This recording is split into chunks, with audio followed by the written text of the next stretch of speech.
If you're in Florence and have a day to spare, this is the perfect chance to experience more of what Tuscany has to offer.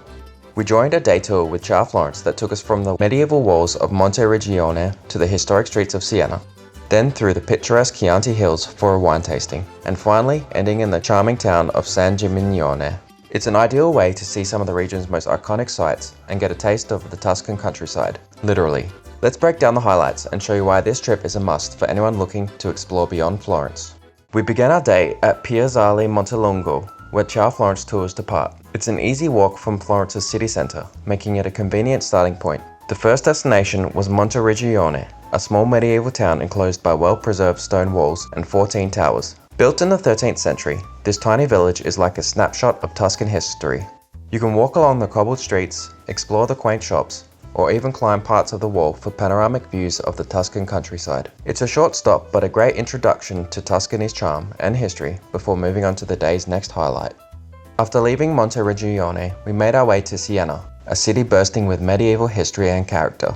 The drive itself was scenic, with rolling hills and classic Tuscan landscapes setting the mood. Once we arrived, our guide led us through the historic centre, a UNESCO World Heritage Site, and it felt like stepping into another era. The city is built on 3 hills, giving it a unique layout with winding streets and alleys that all seem to lead to the main square, Piazza del Campo. Piazza del Campo is famous for its shell shape and the Palio, a historic horse race held twice a year. This race is a big deal for the city, with 17 different districts of Siena competing against each other, making it a vibrant and lively event if you happen to be there during the summer months. Around the piazza, you'll find cafes, restaurants, and plenty of spots to soak in the atmosphere. One of Siena's most stunning landmarks is the Siena Cathedral, or Duomo. This Gothic masterpiece is striking with its black and white striped marble exterior. Inside, you'll find intricate mosaics, frescoes, and sculptures by some of Italy's most famous artists, including Michelangelo. It's also possible to climb to the top of the cathedral for some impressive views of the city. Siena has a unique charm, less crowded than Florence, yet filled with just as much history and culture. The tour gave us time to explore the main sites, try some local food if you wish, and really take in the atmosphere of one of Tuscany's most iconic cities.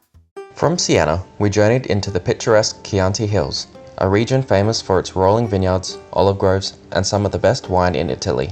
The drive alone is worth the trip, with winding roads that reveal stunning views of the countryside around every bend. Our stop was a local winery, Agricola Poggio ai Laghi, where we got a taste of authentic Tuscan hospitality. Here, we learned about the winemaking process, from grape harvesting to fermentation and aging. But of course, the main highlight was the wine tasting itself. We sampled a variety of Chianti wines, including the classic Chianti Classico, known for its robust flavor and distinctive black rooster seal, as well as some local olive oil and cured meats. The winery's rustic setting, surrounded by vineyards and set against the backdrop of the Tuscan hills, made it a truly memorable experience. For those who appreciate good wine and want to see the more relaxed side of Tuscany, this part of the tour is a must. It's not only a chance to enjoy incredible wine, but also to learn about the history and traditions that make the Chianti region so special. After indulging in the flavors of the Chianti region, our final stop of the day was San Gimignano, often referred to as the medieval Manhattan because of its striking skyline of tall stone towers. This town is a UNESCO World Heritage Site and has managed to preserve much of its original medieval architecture, making it one of the most picturesque towns in Tuscany. Walking through the gates of San Gimignano feels like stepping back in time. The main street, Via San Giovanni, is lined with artisan shops, gelaterias, and cafes, leading up to the heart of the town, Piazza della Cisterna. This triangular square is the perfect place to stop for a break and enjoy some gelato, which, by the way, you can get at Gelateria Dondoli, often called the best gelato in the world. San Gimignano is also known for its impressive towers. Originally, there were 72, but today, 14 still stand. Climbing the Torre Grossa, the tallest tower in town, offers incredible panoramic views of the surrounding countryside. The town also has several churches, like the Collegiate Church of San Gimignano, with its frescoes that provide a vivid look into the religious art of the time. We were given some free time to explore, shop for local products like saffron and Vernaccia wine, and just take in the relaxed atmosphere of this hilltop town. It's the perfect way to end a day trip around Tuscany, combining history, views, and a taste of authentic Tuscan life. With San Gimignano as the final stop, we wrapped up our journey through Tuscany and headed back to Florence. The return trip allowed some time to reflect on the day's highlights, from the historic charm of Monteriggioni, the vibrant culture of Siena, the flavors of Chianti, to the medieval beauty of San Gimignano. Each stop had something unique to offer, and gave a glimpse into the rich history and culture of this stunning region.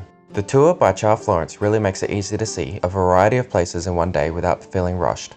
If you're in Florence and want to experience more of Tuscany but have limited time, this kind of day trip is a fantastic way to make the most of your visit. You get a mix of history, culture, wine, and beautiful landscapes, all the best parts of Tuscany rolled into one day. So whether you're a history buff, wine enthusiast, or just looking to explore the Tuscan countryside, this tour covers it all. Hopefully this guide helps you decide whether to add this day trip to your Florence itinerary. If you've been on a similar tour or plan to, let us know in the comments. We'd love to hear your thoughts. And if you found this video helpful, don't forget to subscribe for more travel content.